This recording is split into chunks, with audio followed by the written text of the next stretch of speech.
솔로몬이 앞에서 말하던 복은, 여호와께서 주시는 복은 하나님께서 한 사람의 인생 가운데 역사하셔서 다듬고 훈련해 가시면서 누리게 하려고 작정하신 복이었습니다.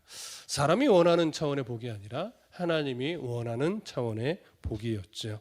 그러나 사람이 자기 욕심으로 인해서 얻은 그 부요함, 또 그런 명예, 그런 권세들은 사실 그 당시에는 좋아 보일지 모르나 그 안에는 항상 근심이 따라올 수밖에 없었습니다. 왜냐하면 하나님이 인정하는 부요가 아니었고 하나님이 기뻐하는 명예나 권세가 아니기 때문에 그렇죠. 그래서 명철한 자라고 하는 것은 결국 하나님이 주시려고 작정하셨던 그 복을 놓치지 않기 위해서 언제나 하나님의 은혜를 구하며 성실하게 노력하는 자, 이런 자가 성경에서 말하는 명철한 자이고 지혜로운 자이죠. 이제 오늘 솔로몬은 24절의 말씀을 통해서 악인에게 임하는 두려움과 또 의인의 기도가 무엇인가, 이 부분을 강조합니다. 다시 한번 24절을 함께 읽겠습니다. 시작.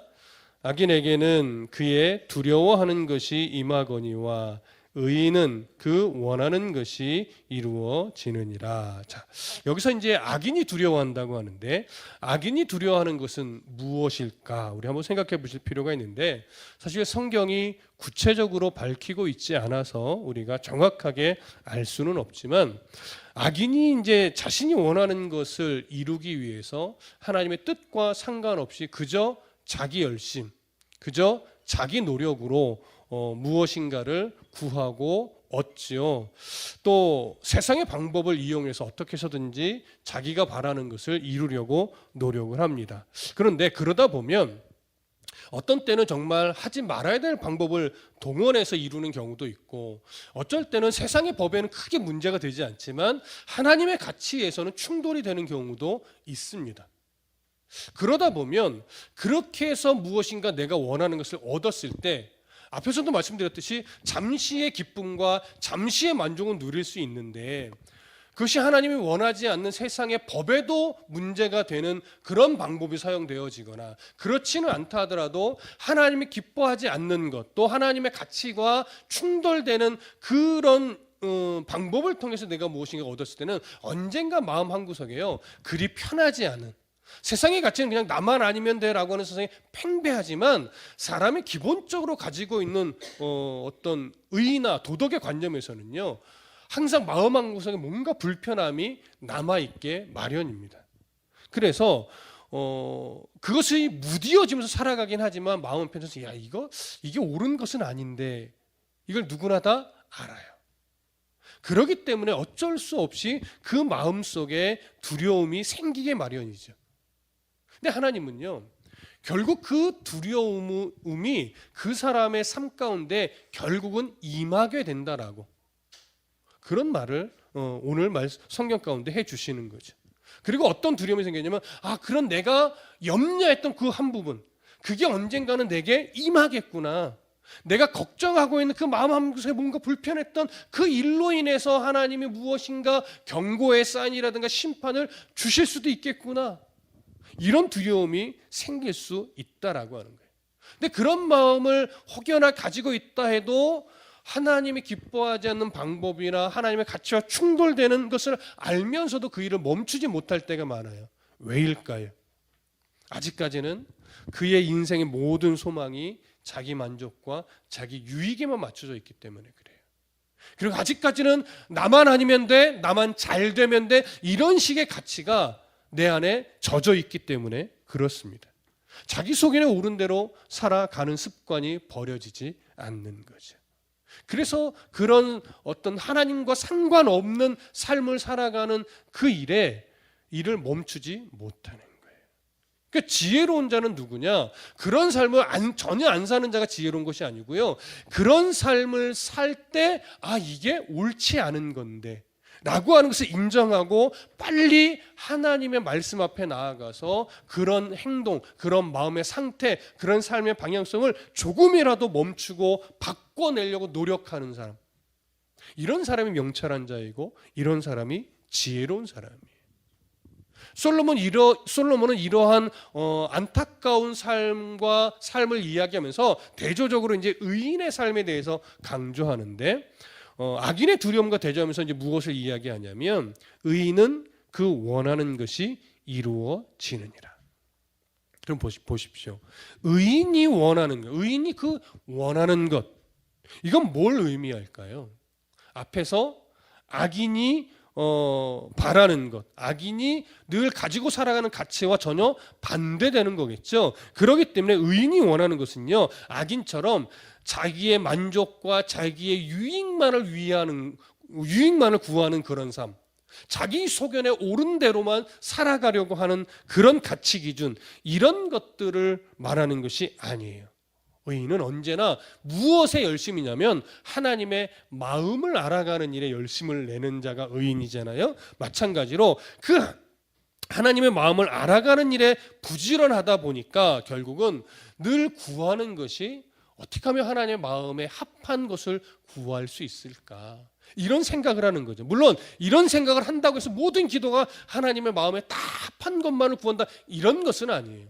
우리도 모두가 다 사람이고 모두가 다 그 안에 자기의 소견에 옳은 대로 삶의 습성을 늘 가지고 있기 때문에 여전히 변하지 않는 내 만족과 유익을 위한 간구도 당연히 있지만, 그와 함께 어떻게 하면 조금 더 하나님의 마음에 합한 기도를 드릴까, 어떻게 하면 좀 더 하나님의 마음에 합한 간구를 할까, 어떻게 하면 조금 더 하나님의 마음에 합한 삶을 살아낼 수 있을까, 이런 고민을 하는 거예요. 이 고민이 왜 중요하냐면요, 이 고민은 머리로 하잖아요. 근데 머리로 하는 고민은요, 결국 마음으로 내려가요. 근데 마음으로 내려가면요, 결국 조금씩 행동으로 옮겨진단 말이에요. 그래서 중요한 건 하나님의 마음을 알아서 그걸 내 삶 가운데 적용하여서 씨름하는 고민의 시간들을 얼마나 가지고 있느냐, 이게 굉장히 중요해요. 여러분, 그것 때문에 묵상을 하는 거예요. 묵상은요, 하루를 시작하는 그 시간에 성경적인 지식을 채우고자 하는 게 아니란 말이죠.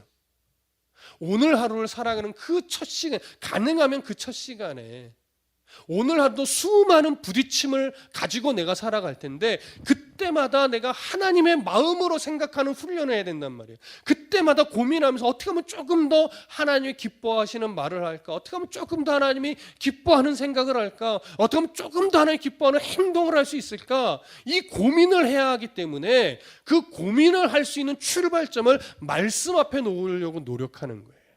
그래서 묵상을 한단 말이죠. 그러니까 묵상을 하고 하루 동안 그 묵상한 내용을 전혀 생각하지 않으면 사실 의미 없는 묵상이 될 때가 많아요. 하루 시작할 때 말씀으로 묵상했으면 그 말씀을 틈틈이 생각해야 돼요. 아, 오늘 내가 이런 말씀을 묵상했지. 그러면 내가 지금 요 살아온 몇 시간에 내가 이 말씀을 내가 잘 적용했는가? 아, 적용하지 못했네. 그럼 요 이후 시간은 내가 조금 더 오늘 묵상한 이 말씀과 마음에 새긴 그 말씀을 적용하기 위해서 노력해야지. 이 고민을 또 하는 거예요. 왜요? 자꾸 잊어버리니까.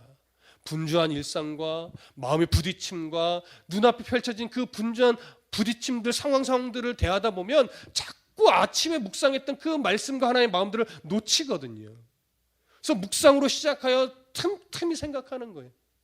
그래서 계속해서 하나님의 마음으로 생각하고 하나님의 마음으로 고민하고 하나님의 마음으로 무엇인가 판단하고 선택하기 위한 노력을 끊임없이 하는 거죠.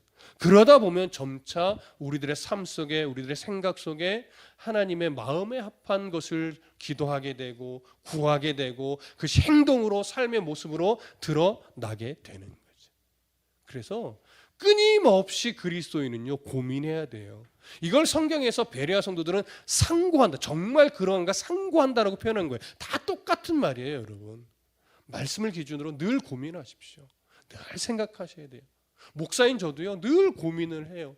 어떻게 하면 조금 더 목사다울까? 어떻게 하면 목회 어떤 한계에 부딪힘이 왔을 때 조금 더 하나님의 은혜로 나도 성장을 하고 성도들도 조금 더 도전하는, 말씀으로 도전하는 삶을 살아갈 수 있도록 안내할까? 이런 생각들을 하게 되죠. 이렇게 하나님 앞에서 조금 더 하나님의 마음에 합한 기도를 드리기 위해 애썼던, 그리고 좋은 결과를 만들었던 인물을 꼽으라고 하면 우리는 솔로몬을 대표적으로 꼽을 수 있을 겁니다. 열왕기상 3장 5절에 보면 기브온에서 이제 일천 번제를 드렸던 솔로몬의 모습이 나타나요. 우리가 잘 아는 내용이죠. 기브온에서 밤에 여호와께서 솔로몬의 꿈에 나타나시니라. 하나님이 이르시되 내가 네게 무엇을 줄고 너는 구하라. 1,000마리의 번제물을 가지고 하나님 앞에 정성을 다해 제사를 드린 솔로몬은 그날 돌아가지 않고 기브온의 산당에서 그 제단 앞에서 잠을 자게 되죠. 그 제단에서 잠을 잘 때 이제 하나님이 그가 바라는 대로 그 꿈에 나타나셔서 주신 말입니다. 내가 내게 무엇을 줄고. 자, 그랬더니 솔로몬이 하나님 앞에 이제 간구를 하는데 그 내용이 뭐냐면 열왕기상 3장 6절부터 9절에 이렇게 되어 있어요. 솔로몬이 이르되 주의 종 내 아버지 다윗이 성실과 공의와 정직한 마음으로 주와 함께 주 앞에서 행함으로 주께서 그에게 큰 은혜를 베푸셨고 주께서 또 그를 위하여 이 큰 은혜를 항상 주사 오늘과 같이 그의 자리에 앉을 그 아들을 그에게 주셨나이다.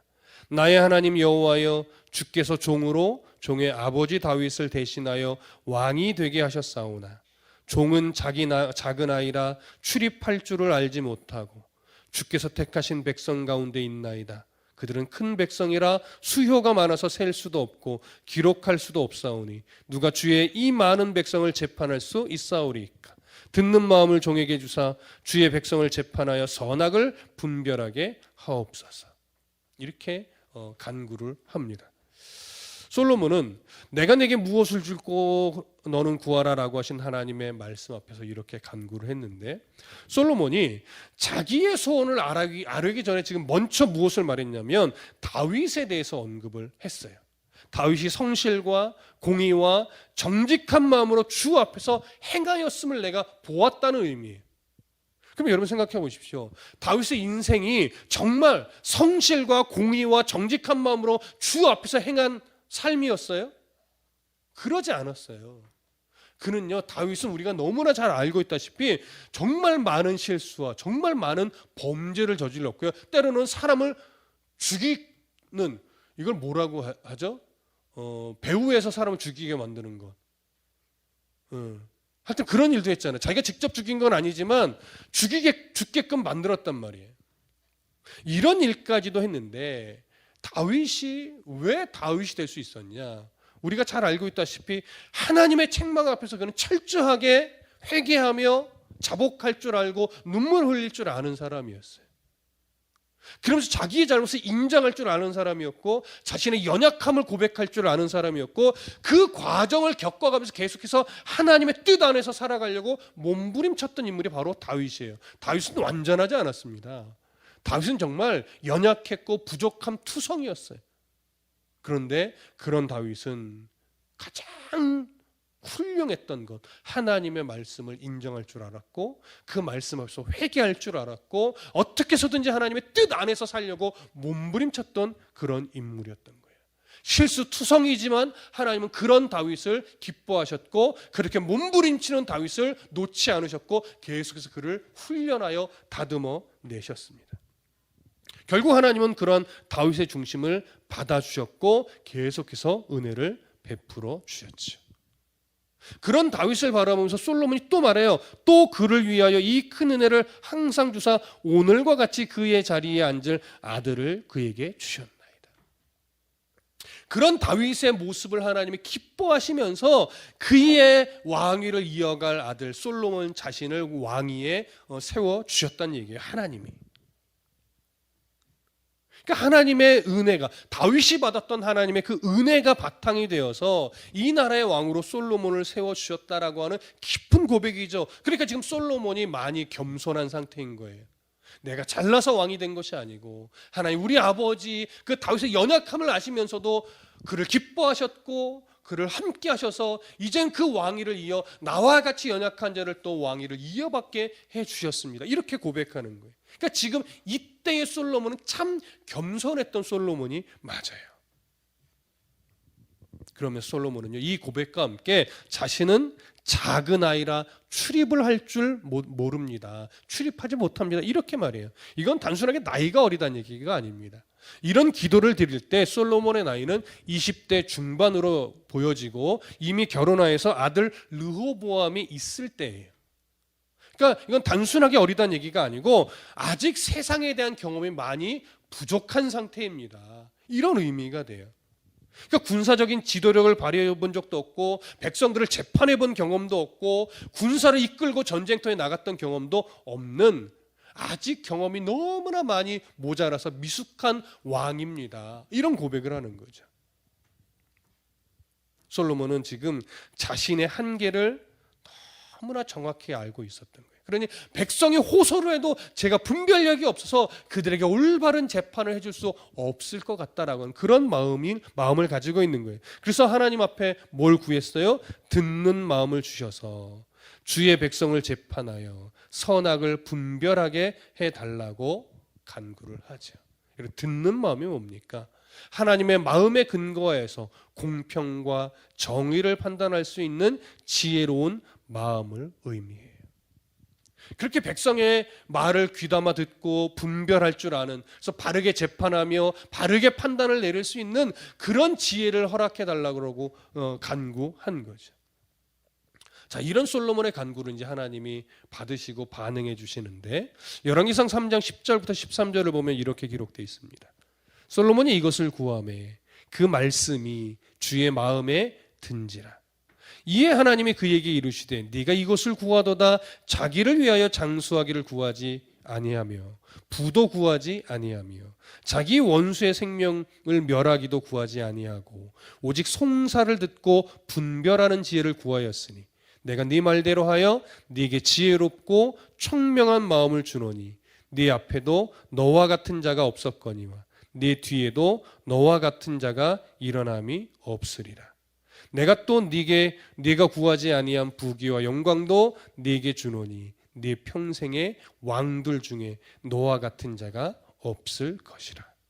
솔로몬의 구함이 하나님의 마음에 들었다라고 말씀합니다.